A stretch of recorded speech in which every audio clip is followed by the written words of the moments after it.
In Joshua chapter 16, the Israelite tribes are dividing up the promised land. Everyone's getting their allotments, their inheritance, the places where they and their families are going to live.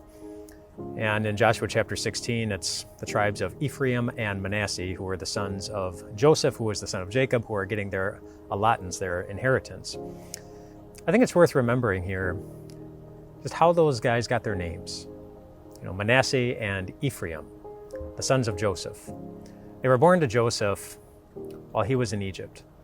And after he had been elevated to a powerful position in Egypt, after he had been through a lot of trouble, a lot of heartache, a lot of sorrow, those sons were born after things got better. And so Joseph had his sons, and then he named them. He gave them these names. Ephraim, he named Ephraim because it means twice fruitful. In other words, Joseph was reminding himself, and maybe anybody else, that God remembers to bless us. And that's what God did for him abundantly, so much more than he saw coming. God remembered him. And then Manasseh, he named Manasseh because Manasseh means God has made me forget my troubles. He had troubles, but now things were so good. He was helping so many people that they just seemed like a distant memory. Maybe not even a memory, if he forgot them. Now Joseph, he named those boys after the hardest part was done, you might say. And so he was able to see the bigger picture because he had lived through it. And at the end of it, he saw that God came through for him, that God loved him, that God cared for him. And it made the troubling times in the past seem not so troubling. Did he feel the same way while he was in the middle of the troubles? Did he feel the same way when he was hurting and he was sad and alone? It's hard to say for sure how he felt. He certainly showed his confidence in God throughout his time in Egypt, through the ups and the downs.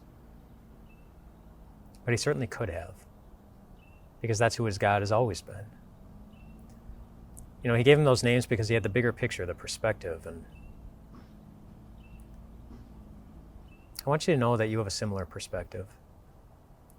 What God has given you in Jesus is a place in eternity where every tear is wiped away, where every place of your broken heart is healed completely.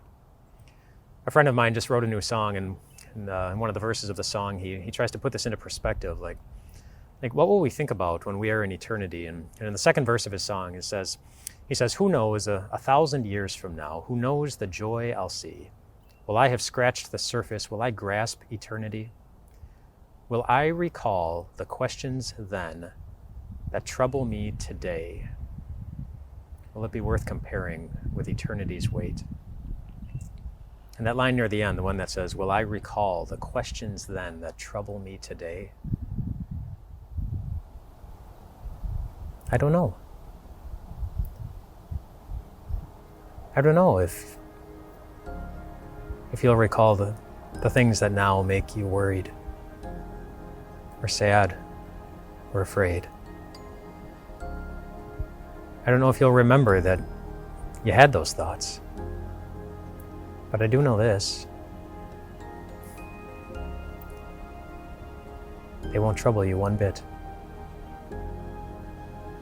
They won't trouble you one bit. That day is coming. That eternity is coming. It's your future. It's your life. And you have the right now to live like you know it. Nothing can take it away from you. Rest well tonight, my friends.